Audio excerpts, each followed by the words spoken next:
The iron bolt slid home at exactly midnight, and Vaela realized with a cold, sinking certainty that her stepmother had never intended for her to reach the bonding ceremony at all. She pressed her palms flat against the tower door, feeling the ancient wood thrum with the locking enchantment Helaine had woven into it. Not a simple lock, not something she could pick with a hairpin or break with her shoulder. This was old magic, the kind that fed on desperation, that tightened the harder you pushed. 3 floors below, the great hall of Ashenmere Keep was being draped in silver and moonflower garlands. 500 guests from every territory in the realm were settling into their seats. And somewhere among them, the Alpha King himself was waiting for a bride who would never walk down the aisle. Vaela sank to the cold stone floor and pressed her forehead against her knees.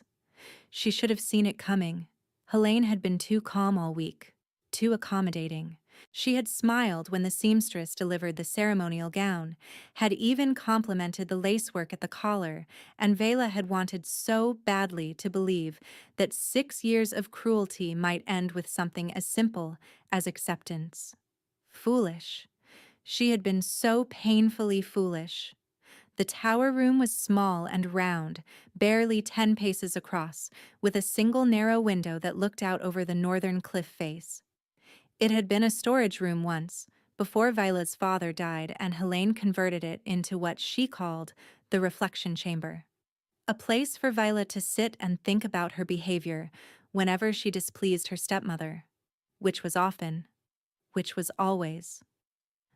Vaela knew every crack in these walls.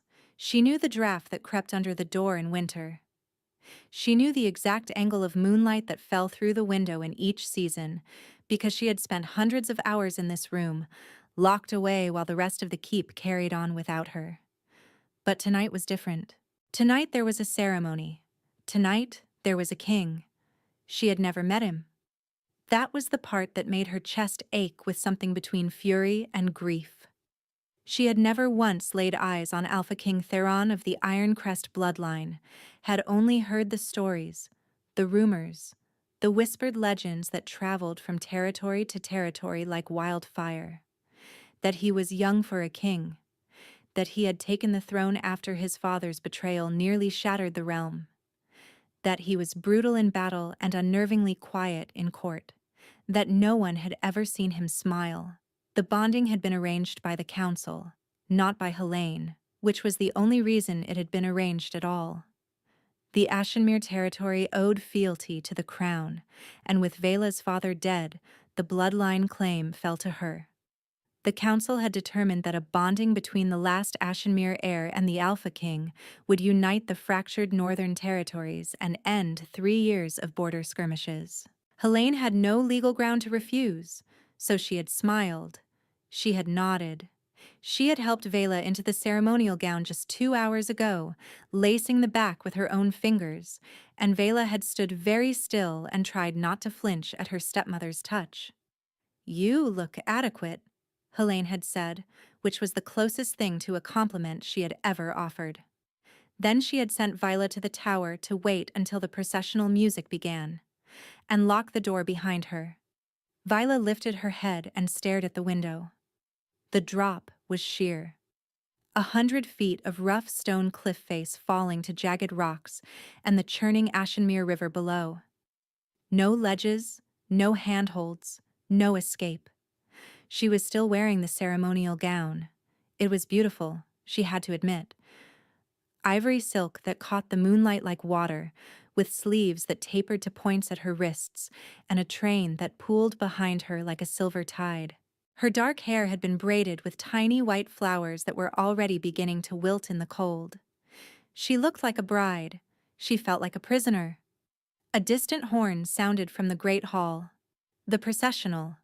The ceremony was beginning, and the aisle would be empty, and 500 guests would turn to watch no one walk toward the king. Vaela closed her eyes. She could picture it. The whispers starting. The shifting in seats. The Alpha King standing at the altar, watching the empty doorway, his expression unreadable. And Helaine, seated in the front row, pressing a hand to her heart with practiced concern. Oh, where could she be? She was just here. I dressed her myself. Something must have happened. Perhaps she changed her mind. Perhaps she ran. That was the story Helaine would tell. The frightened girl who fled rather than bond with the fearsome Alpha King. It would humiliate Vaela. It would void the council's arrangement.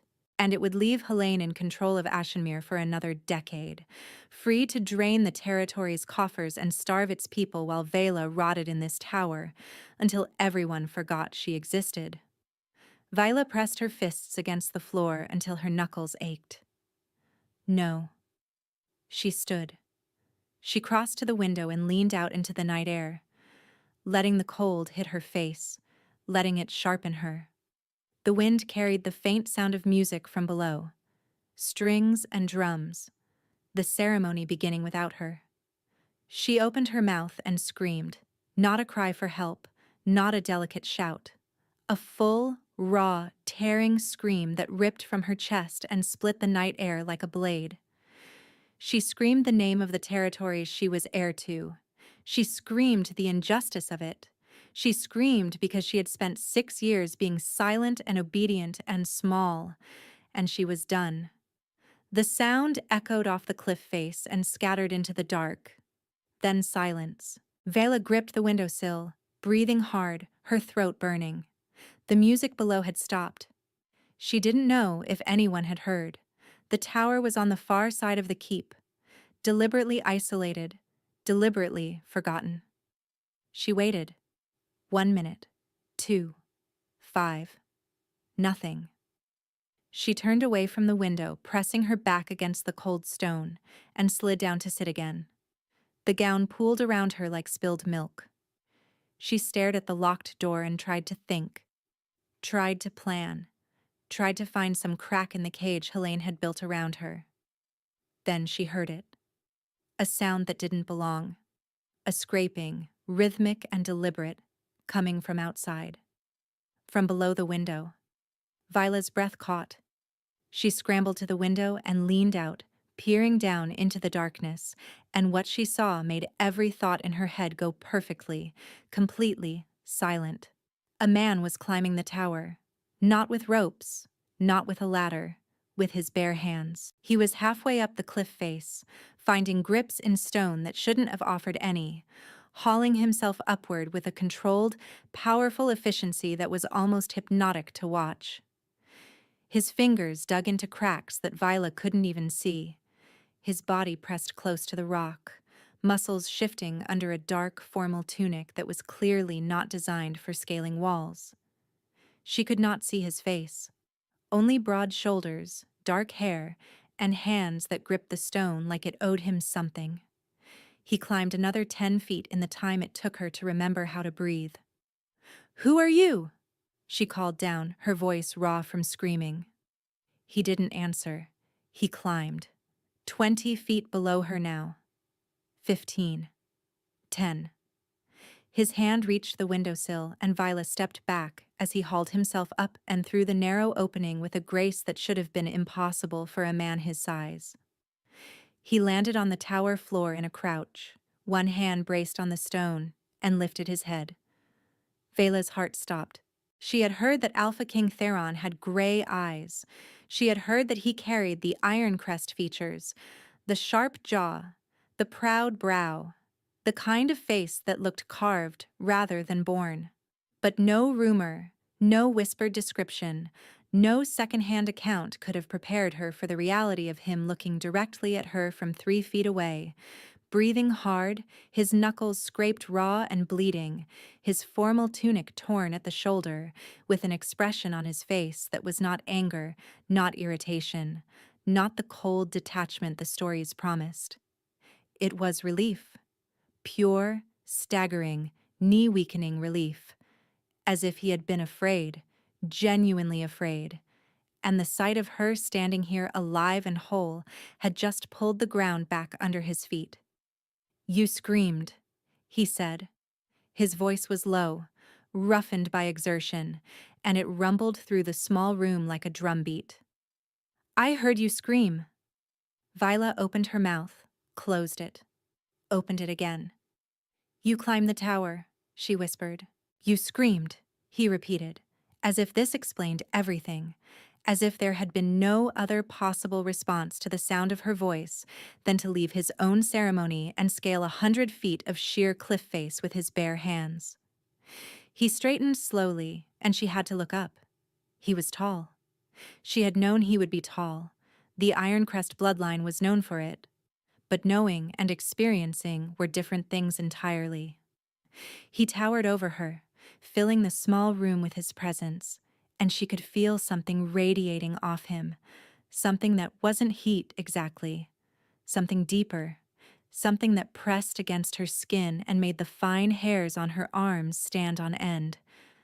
Alpha energy, raw and unshielded. Most alphas kept theirs leashed in polite company. He wasn't leashing anything right now. "The door," Vaela said, finding her voice. "My stepmother." She locked it. "There's an enchantment." He turned his head and looked at the door.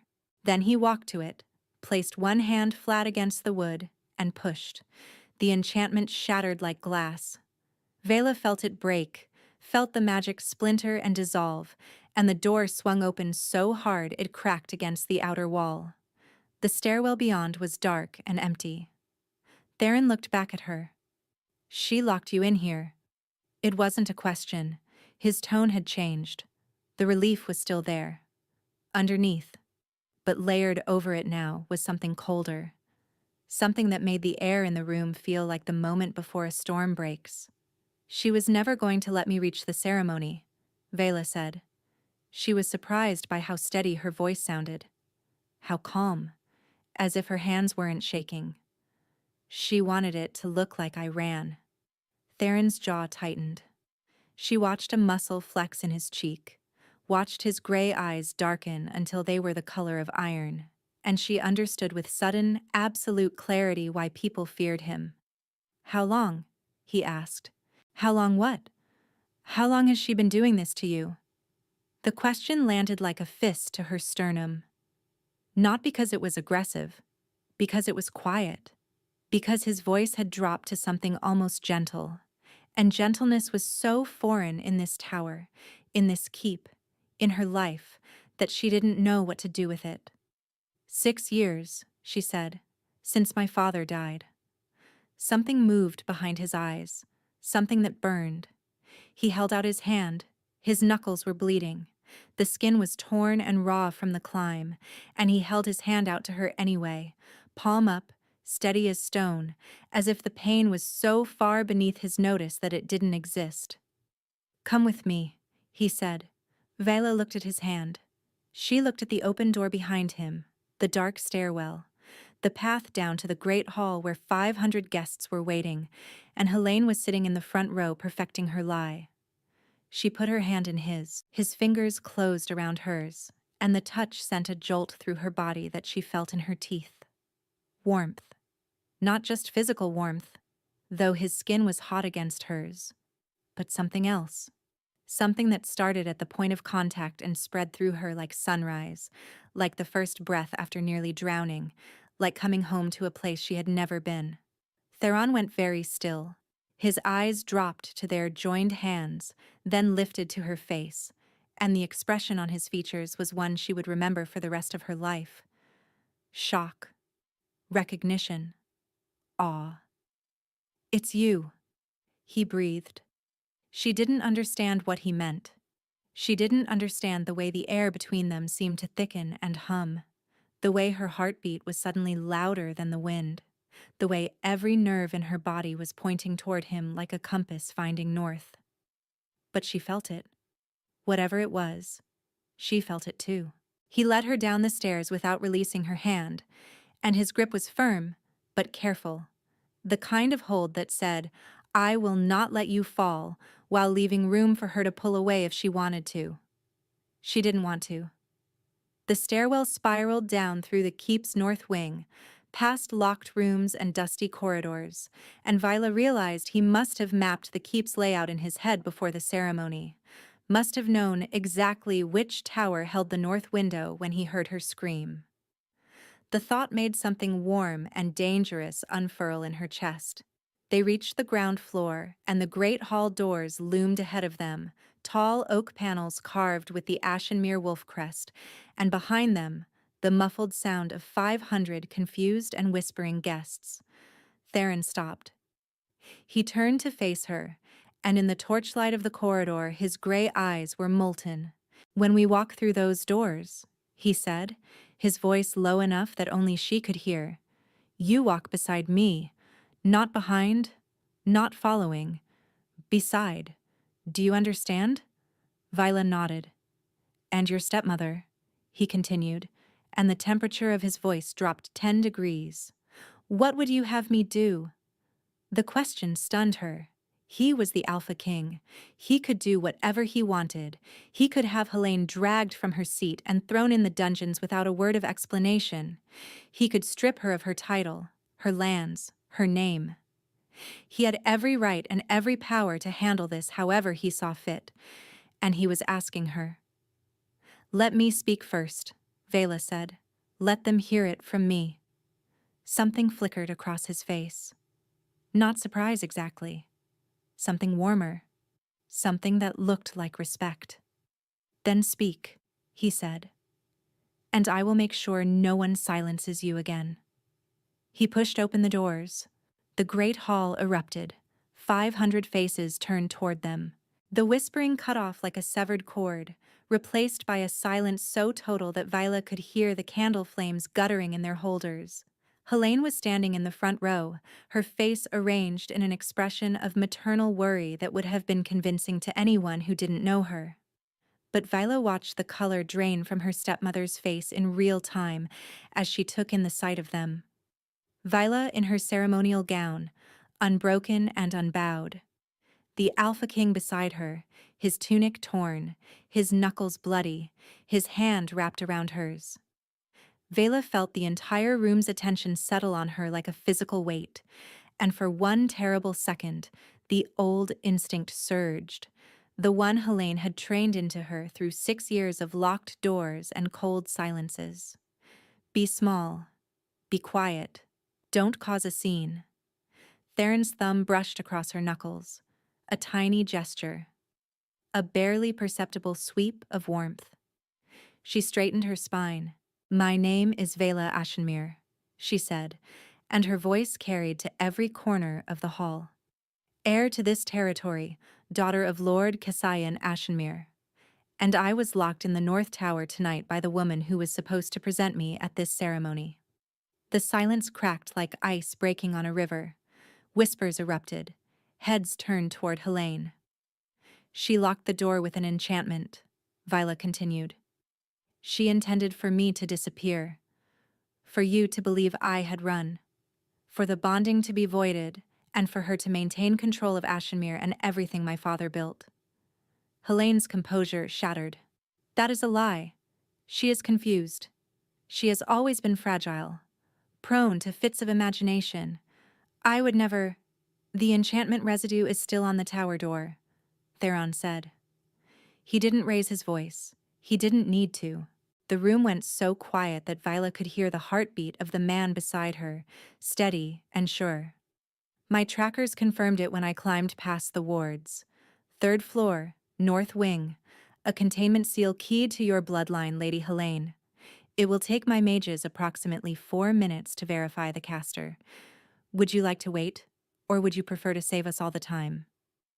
Helaine's mouth opened, closed. Her eyes darted to the exits, but Vaela could see Theron's guards had already positioned themselves at every door. Not with aggression, simply with presence. Walls of muscle and authority, standing casually, watching calmly. He had planned for this.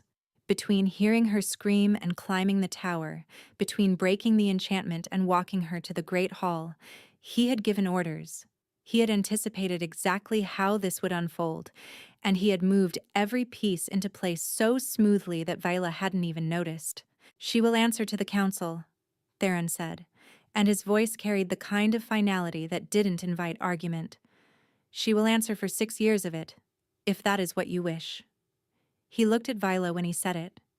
giving her the choice again, laying his power at her feet like an offering and waiting for her to tell him how to use it. Vaela met Helaine's eyes across the hall. She saw fear there, real fear, for the first time in 6 years. The woman who had locked her in towers and starved her spirit and told her she was nothing was finally afraid. "The council," Vaela said. "Let it be done properly. Let it be done justly." Theron inclined his head. 2 guards stepped forward and escorted Helaine from the hall, with a quiet efficiency that allowed no scene, no drama, no final manipulative appeal. The doors closed behind them, and Helaine was gone, and the air in the hall shifted like a pressure valve had been released. The officiant cleared his throat from the altar. Shall we proceed?" Vaela looked up at Theron. He was already looking at her, and the iron had faded from his eyes, and what was left was soft. Impossibly soft for a man who had just scaled a cliff face and dismantled a conspiracy without raising his voice. "Only if you want to," he said, quiet enough that only she could hear. "You climbed a tower for me," she whispered back. "I would climb a mountain." He said it without flair, without performance. A simple statement of fact, delivered in the same tone he might use to say the sky is blue or the river flows south. She searched his face for pretense, for political calculation, for any sign that this was the strategic Alpha King making a smart alliance. She found nothing but a man looking at a woman as if she were the first real thing he had ever seen. "Then yes," she said. "I want to." They walked to the altar together, side by side, exactly as he had promised. And when the officiant spoke the bonding words, Vaela felt them settle over her like warm rain. She spoke her vows clearly, and Theron spoke his in that low, steady voice. And when the officiant asked them to seal the bond with a touch, Theron simply lifted her hand and pressed his lips to her torn, tower-scraped knuckles with a tenderness that made 500 guests hold their breath. The bond snapped into place like a golden thread drawn taut between their chests, and Vaela gasped because she could feel him. Not just his presence, but his emotions, pouring through the connection like light through a prism. Relief, wonder, a fierce, almost painful joy. And beneath it all, a protectiveness so deep it had no bottom. A silent vow that had nothing to do with the words the officiant had spoken, and everything to do with the man who made it. She looked up at him, and he was looking at her, and his gray eyes were bright. "There you are," he murmured, and she didn't know if he meant in this moment or in his life, or in the bond that was singing between them. But it didn't matter. She felt the truth of it in her bones. Here I am. The weeks that followed were a revelation. Vaela had braced herself for the politics, for the strangeness of leaving Ashenmere for the Iron Crest capital, for the overwhelming reality of being bonded to a king. She had expected formality and distance, the kind of practical arrangement that alliances produced. 2 people sharing a title and a territory, but living separate emotional lives. She had not expected Theron to be quiet. Not cold quiet, warm quiet. The kind of quiet that came from a man who listened more than he spoke, who noticed things, who showed up in small ways that accumulated like snowfall until one day you realized you were standing in the middle of something vast and soft and changed. He brought her tea in the mornings before the court assembled. Not because she asked, because he had noticed she reached for the kettle first thing on their second day together and had simply started doing it himself by the third. He walked with her through the capital's markets on her first day, not as a tour, but as company, staying close without crowding, letting her set the pace, answering her questions about the city with an attentiveness that made her feel like her curiosity mattered. He told her about his father's betrayal on the 4th night, sitting on the floor of their shared chambers with his back against the bed and his eyes on the fire. And his voice was so carefully controlled that Vaela could hear every crack he was holding together. She sat beside him, close enough that their shoulders touched, and she told him about the tower, about the cold, about the years of being made small. He turned his head and looked at her, and the firelight caught the moisture in his eyes. And he said, "You are the least small person I have ever met." She kissed him. She hadn't planned to. She hadn't even finished processing his words before her body moved, before her hand found his jaw and her mouth found his. And the kiss was clumsy and fierce, and tasted like salt because one of them was crying and she wasn't sure which. His hand came up to cradle the back of her head, fingers sinking into her hair, and he kissed her back with a careful intensity that made her chest ache. Not desperate, not consuming, deliberate. As if he was memorizing her. As if he wanted to get this right more than he had ever wanted to get anything right. The bond between them blazed like a struck match, and Vaela felt his emotions flood through her. Tenderness so sharp it was almost pain. Disbelief that she was here, that she was real, that she had chosen him, and underneath it all, burning steady like a furnace, a love so fierce it frightened him. She pulled back just enough to see his face. His eyes were closed. His hand was trembling in her hair. "Theron," she whispered. He opened his eyes and they were silver. Pure, luminous silver. The color the legend said an alpha's eyes turned when the bond was fully realized, and Vaela had read about it in books, but had never believed it was real. "I have been waiting for you," he said, "for a very long time." 3 months later, Vaela stood on the balcony of the Iron Crest Palace and watched the sunrise paint the mountains gold. The council's judgment on Helaine had been delivered 2 weeks ago. Stripped of title, stripped of lands, stripped of every thread of power she had wrapped around herself like armor. Ashenmere had been returned to its people. With a steward Vaela had chosen herself. A woman from the territory who had known her father and who wept when Vaela gave her the seal. The border skirmishes had ended. The northern territories, seeing the Ashenmere heir bonded to the crown, had laid down their grievances like old weapons, and for the first time in years, the trade routes were open and the roads were safe. Vaela still dreamed about the tower sometimes. She would wake in the dark with her heart racing and the phantom sensation of cold stone under her palms, and before she could even draw a full breath, Theron would be there. Not startling awake, not jerking upright, simply shifting closer, his arm tightening around her waist, his lips pressing against her temple, his voice a low rumble in the darkness. "You're here. You're safe. I'm here." Every time, without fail, as if some part of him never fully slept, as if some wolf instinct kept watch even in dreams, waiting for the slightest tremor in the bond that connected them. This morning, the dream had come and gone quickly, chased away by the warmth of him, and Vaela had slipped out of bed to watch the sunrise because she could. Because no one was going to lock the door. Because the balcony was open and the air was free, and she could stand here as long as she wanted, wrapped in a robe that smelled like him, with the entire kingdom laid out before her like a promise. She heard him before she felt him. The soft pad of bare feet on stone. Then his arms came around her from behind, and his chin rested on top of her head, and the bond hummed between them like a plucked string. "You left the bed," he murmured. The bed was offended. She laughed, leaning back into his chest. "Tell the bed I needed air." "The bed doesn't understand air. The bed only understands warmth, and the absence of warmth." He pressed his face into her hair and inhaled deeply, and she felt his contentment pour through the bond like honey. "I understand both. I prefer the one where you're beside me." She turned in his arms to face him. In the early light, his gray eyes were soft, still hazy with sleep, and his dark hair was a disaster, and he was looking at her with an expression that still, after 3 months, made her breath catch.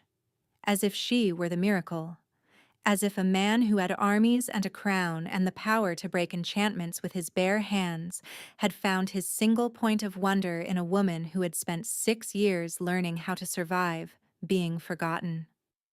"I love you," she said. She said it often now. It had been hard at first, the words sticking in her throat like thorns, because love had been a weapon in Helaine's hands, something offered and withdrawn, something conditional. But Theron had been patient. He had said it first, had said it plainly and without expectation, had said it the way he did everything that mattered, with his whole self, holding nothing back. And slowly, word by word, Vaela had learned that love could be safe. "I know," he said, and the smile that crossed his face was the one no one else ever saw. Not the political smile, not the diplomatic nod, but the real one. The one that softened every sharp line of his features and made him look young and stunned and grateful. He cupped her face in his hands, his thumbs tracing the curve of her cheekbones, and kissed her forehead with a reverence that made her eyes sting. "I love you," he said against her skin. "I loved you when I heard you scream. I loved you when I saw you standing in that tower in your ruined gown with fury in your eyes. I loved you when you took my hand and walked into that hall and spoke your truth to 500 strangers without flinching." He pulled back to look at her, and his eyes were silver again. That impossible, luminous silver that meant the bond was singing, that meant every wall between them had dissolved, that meant he was hers completely and without condition. "I will love you," he said, "when the towers are dust and the ceremonies are forgotten, and the only thing left is this, you and me and the sunrise." Vaela rose on her toes and kissed him, slow and deep, with the morning light pouring over them like a blessing. The bond blazed golden between their hearts, and the mountains stood witness, and the kingdom stretched out below them, healing and whole. She had been locked in a tower. He had climbed it, and they had walked out together into a world that was, at last, wide open.